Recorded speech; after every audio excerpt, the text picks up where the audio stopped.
Hello students, welcome to my YouTube channel aim on target. दोस्तों आज हम लोग करने वाले हैं मैथ्स का model paper number 4। Okay, model paper number 1, 2 और 3 ऑलरेडी अपलोड हो चुका है। अगर आपने नहीं देखा है तो प्लेलिस्ट का लिंक मैंने डिस्क्रिप्शन में दे दिया है, वहां से आप सभी विषय का 5-5 मॉडल पेपर जो अपलोड किया गया है मेरे द्वारा डिजाइन किया हुआ, वो भी बिल्कुल मुफ्त।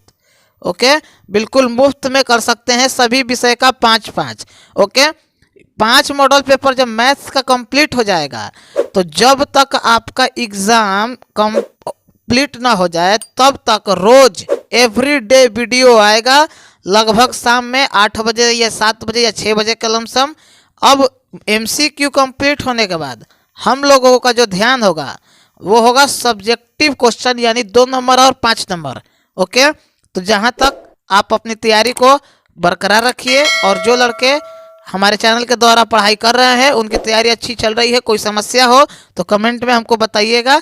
ओके, इस मॉडल पेपर में हम लोग एमसीक्यू टाइप का क्वेश्चन करेंगे, और ये पहला क्वेश्चन आपकी स्क्रीन पे दिख रहा होगा कि tan स्क्वायर 60, ठीक है, tan स्क्वायर 60 का मान है 1 है, 3 है, ये √1/3 है, ठीक है, यहाँ पे √1/3 या 13। ओके, ये 13 है। तो अब आप यहाँ पे कहेंगे कि अरे tan 60 का मान ना होता है कि tan स्क्वायर 60 का मान, तो हाँ, tan 60 का मान √3 होता है। चलिए भाई, ठीक है आपका कहना। और इसी का स्क्वायर को जब कर देंगे तो बाहर जो आएगा वो आएगा केवल 3। याद रखिएगा कि कभी भी √3 गुणे √3 तो रूट हट जाता है, बचेगा केवल 3।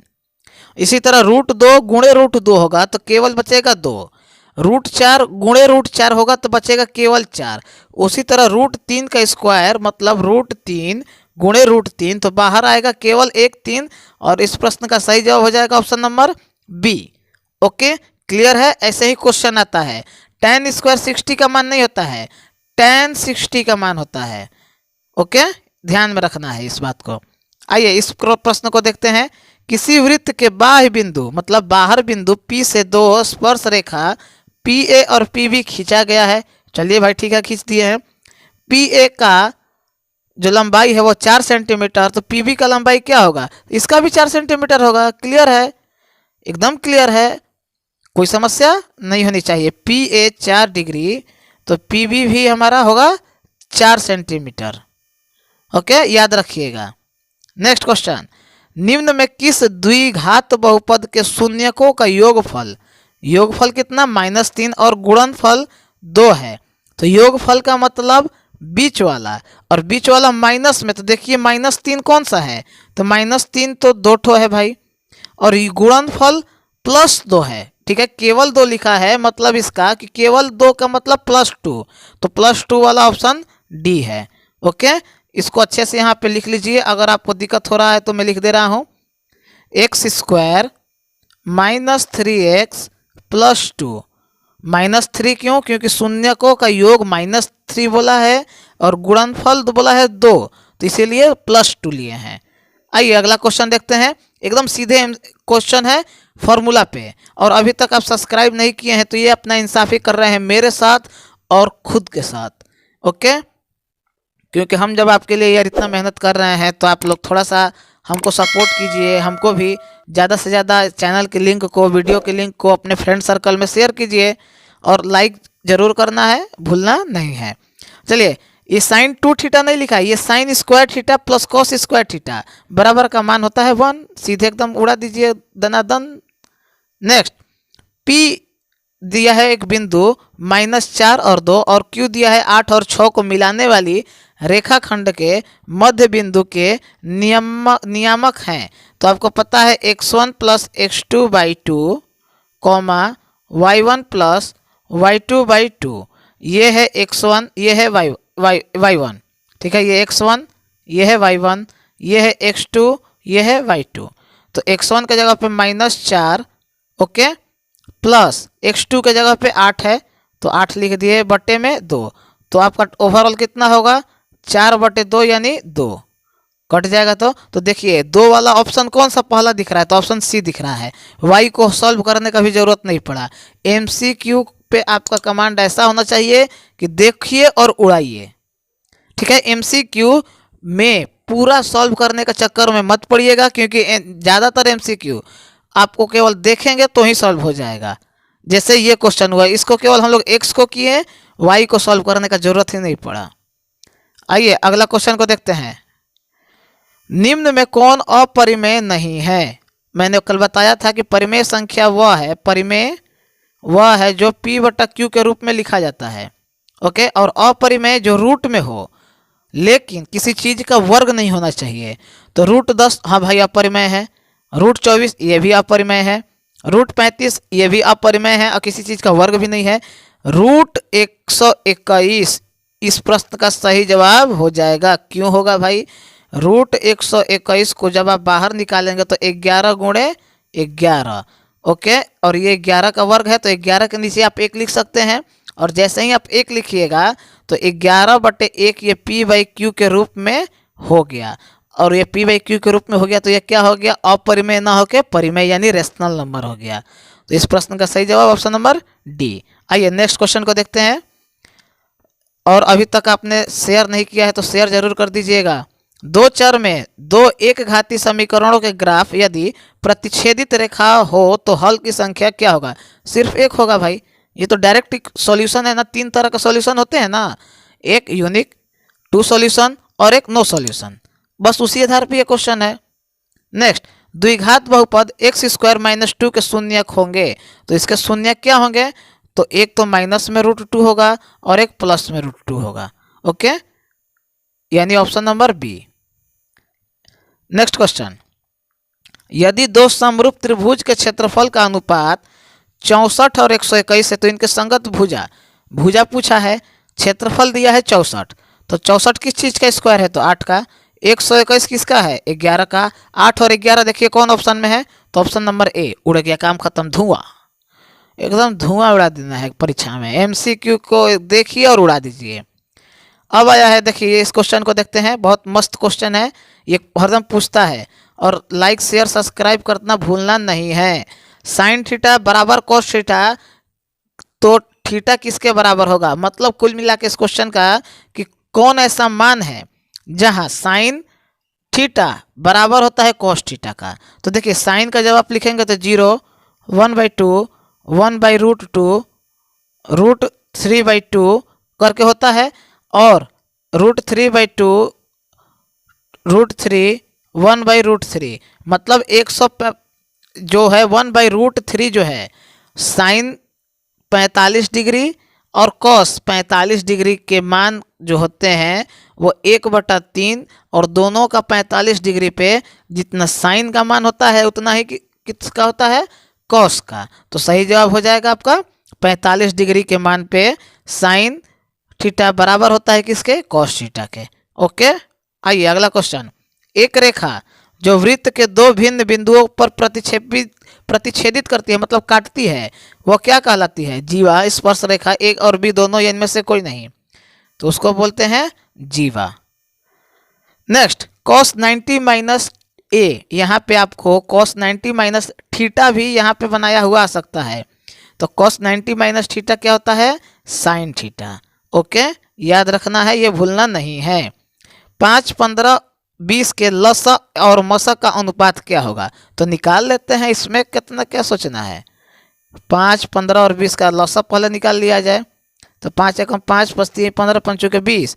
देखिए अब मल्टीप्लाई किया जाए, 5 × 3 × 4, 5 3 15 चौके 60, और 5, 15 और 20 का जब मसा निकालेंगे तो 5 होगा। तो ऐसे लिख सकते हैं इसको 60:5। अब इसका पूछा है कि अनुपात लसा और मसा का, तो 5, 12:1 हो गया। 12 5 60 होता है ना, तो 12:1 देखिए कहाँ है? Option number D. ऐसे ही सॉल्व करना है। पहले एलसीएम निकाल लिए और मसा आप निकालेंगे 15, 5 और 20 का, तो कितना आएगा? 5 आएगा इसका। ओके, निकाल के आप देख लीजिएगा अगर विश्वास नहीं है तो। और लसा का मसा से अनुपात पूछा है, तो पहले लसा 60 आया, फिर मसा 5। ठीक है, यहाँ पे मैं आपको कटा के भी दिखा दूँ, अगर आपके मन में संतुष्टि नहीं है तो 60/5, तो 12 ऊपर जाएगा, नीचे 1 आएगा, तो इसको अनुपात में लिखेंगे 12:1 लिखेंगे ना, सेम यही चीज़ इस रूप में लिखा गया है। ओके, आइए नेक्स्ट क्वेश्चन को देखते हैं। बिंदु 2√3 और दूसरा है -√2। अब बोला है किस पाद में स्थित होगा, मतलब किस चतुर्थांश में होगा। तो कल मैंने आपको बताया था, देखिए यहाँ पे मैं फिर बता दे रहा हूँ कि कभी भी हो तो प्लस प्लस, प्लस में माइनस प्लस, ओके याद रखिएगा, माइनस माइनस और प्लस माइनस। तो इसमें क्या पूछा है, यहाँ पे आप लोग मिस्टेक नहीं ना कर रहे हैं, देख लीजिएगा यहाँ पे माइनस प्लस है, ये माइनस और प्लस। तो पूछा है कि एक प्लस हो दूसरा माइनस हो, तो एक प्लस हो दूसरा माइनस हो, एक प्लस हो दूसरा माइनस हो, यानी चतुर्थ पाद में यानी चतुर्थ चतुर्थांश में स्थित होगा। नेक्स्ट, cos 1 cos 2 cos 3 बराबर डॉट डॉट डॉट cos 90 का मान क्या होगा। पूरा देखने का कोई काम नहीं है, cos 90 का मान 0 होता है, 0 उड़ा दीजिए। ऐसे ही साइन अगर लिखा होगा तो साइन 90 का मान नोट कर लीजिए, साइन 90 का मान होता है 1। ऑप्शन में जब साइन रहेगा क्वेश्चन वाला में तो 1 कर दीजिएगा, कॉस वाला में रहेगा तो 0। क्लियर। नेक्स्ट, अब आइए इसको देखते हैं। x x+3 x+6 x+9 तथा x+12 का समानांतर माध्य है। माध्य मतलब बीच वाला।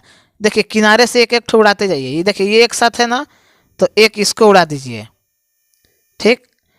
x+3 इधर से एक उड़ाइए, x+9 को इधर से उड़ा दीजिए, बीच में क्या बचा, x+6, यही आपका जवाब हो जाएगा। माध्य ऐसे ही निकालते हैं, एक दाहिने से उड़ाइए, एक बाएं से उड़ाइए, फिर एक दाहिने से उड़ाइए, फिर एक बाएं से उड़ाइए, और जो बीच वाला बच गया मतलब बीच वाला ही आपका जवाब हो जाएगा। आइए अगला क्वेश्चन। सबसे छोटी अभाज्य और सबसे छोटी भाज्य संख्या का गुणनफल है। नोट करके याद कर लीजिए, पूरा डिस्कस करने का कोई ज़रूरत नहीं है। सही जवाब होगा 4। नेक्स्ट, 0 और 50 के बीच विषम संख्या कितनी होगी। तो देखिए विषम संख्या का सूत्र होता है n/2, तो 50/2 कट जाएगा, आ जाएगा 25। सही जवाब ऑप्शन बी।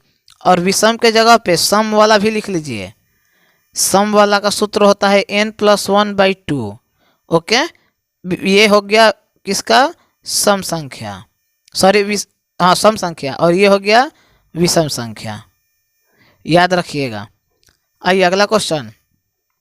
यदि p तथा q दो अभाज्य संख्या है तो उनका मसा क्या होगा। अभाज्य संख्या है तो मसा एक होगा, और क्या होगा।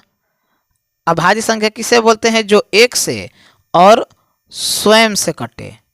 तो जब किसी से नहीं कटेगा तो किससे कटेगा, एक से कटेगा, और यही इसका मसा हो जाएगा। नेक्स्ट, एक समबाहु त्रिभुज ABC की एक भुजा रूट केवल 2a है, 2a है, तो इसकी ऊंचाई क्या होगी। देखिए ये क्वेश्चन पूरा विस्तार में सॉल्व करने का कोई ज़रूरत नहीं है, क्योंकि ये क्वेश्चन टाइम टेकिंग है। ओके, आप लोग इसको नोट कर लीजिए और ध्यान में रखिएगा कि इसका सही जवाब होगा √3a। ओके, क्योंकि MCQ में सॉल्व करने लगिएगा तो फिर आता हुआ क्वेश्चन भी छूट जाएगा। इसलिए एग्जाम में सबसे पहले काम करना है कि जितना आ रहा है उसको टिक करना है, और मात्र 85 क्वेश्चन तो करना है MCQ। आइए अगला क्वेश्चन, NCERT का सीधे क्वेश्चन ही आपको पूछ दिया है कि बोल रहा है कि यदि ABC किसी त्रिभुज के कोण हो तो साइन B+C/2 का क्या होगा। देखिए साइन ब्रैकेट में है B+C/2, ये किसके बराबर होगा, तो होता है, तो ये होता है cos A/2 के बराबर। ये सीधे क्वेश्चन पूछ दिया है NCERT का, क्वेश्चन में ही इसको प्रूफ करने के लिए बोला है, और वही क्वेश्चन देख लीजिए 1 नंबर में पूछ दिया। तो NCERT का कितना महत्व है समझ जाइए। आइए वही क्वेश्चन है फिर से कि किस मान पे साइन थीटा बराबर होता है कॉस थीटा के। ये लोग आप अपने सीनियर से भी पूछ सकते हैं। तो थीटा बराबर 45 डिग्री के मान पे मतलब 1/√3 हो जाता है। साइन 45 का मान 1/√3 होगा, और कॉस 45 का मान भी 1/√3 होगा, और 45 डिग्री के मान पे क्या होगा, साइन और कॉस दोनों बराबर होगा। नेक्स्ट क्वेश्चन, ताश के एक पत्ते की एक गड्डी को अच्छी तरह से फेंटा गया। ठीक है भाई, फेंट दिए। एक पत्ती यादृच्छिया निकाली गई, मतलब एक निकाला गया, तो इसके इक्का आने की संभावना क्या होगा। तो इक्का 1/13 और का, सीधे क्लियर। आइए वही क्वेश्चन है, फिर से आगे पीछे उड़ाने वाला। x plus 3, x plus 6, x plus 9 और x प्लस 12। एक आगे से उड़ाइए, एक आगे से इधर उड़ा दिए, एक आगे से इधर उड़ा दिए, फिर x प्लस 3 इधर से, x प्लस 9 इधर से, बचा क्या, x plus 6, option A. Next, sine 18 degree बट्टा में कॉस 72 डिग्री। तो साइन 18 को आप क्या लिख सकते हैं, कॉस 72 बट्टे में कॉस 72 को कॉस 72 छोड़ दीजिए और कॉस 72 कट जाएगा तो आ जाएगा 1। क्यों चेंज किए, तो साइन 90 माइनस थीटा क्या होता है, कॉस थीटा। आइए अगला क्वेश्चन, 0 और 50 के बीच विषम संख्या कितनी होगी, तो वहीं n/2, तो 50 बट्टे में 2 बट्टा में आ जाएगा आपका बराबर 25, ऑप्शन बी। अगला क्वेश्चन है, एक शंकु की त्रिज्या तथा ऊंचाई क्रमशः r और h है, तो उसका आयतन क्या होगा। सीधे क्वेश्चन है, अगर आपने आयतन, घन, घनाभ, शंकु ये सब का फॉर्मूला याद किया है तो आप आराम से कर सकते हैं। 1/3 πr² h सीधे फॉर्मूला है। तो अभी तक आपने नहीं याद किया है तो एकदम याद कर जाइए। डायरेक्ट फार्मूला से आपका 80% MCQ फार्मूला पे होगा, लिख के साइन करा लीजिए हमसे एकदम। अगर आप लोग थोड़ा सा भी सिंसियर हैं तो फार्मूला को सबसे पहले तैयार कीजिए। आइए अगला क्वेश्चन, कॉट थीटा किसके बराबर होता है, तो कॉट थीटा होता है कॉस थीटा बटे में साइन थीटा के बराबर। तो ऑप्शन बी इसका ही जवाब हो जाएगा। कॉट थीटा का जगह पे अगर टैन थीटा पूछ दे तो वो भी नोट कर लीजिए। टैन थीटा होता है साइन थीटा बटे में कॉस थीटा। ओके, ये टैन थीटा का है और ये कॉट थीटा का है, दोनों नोट कर लीजिए। ओके, तो फ्रेंड्स इतना ही था आज के इस मॉडल पेपर में। लगभग 28-30 क्वेश्चन था, उसमें भी मैंने थोड़ा बढ़ा चढ़ा के बता दिया उसमें, तो लगभग 30 से 35 क्वेश्चन हो गया। और कल हम लोगों का आखिरी मॉडल पेपर आएगा 5वां। इसके बाद हम लोग सब्जेक्टिव क्वेश्चन करेंगे, गेस किया हुआ कि ये आ सकता है। ठीक है, MCQ हर सब्जेक्ट का लगभग 250 मैंने करवा दिया। कितना, लगभग 250।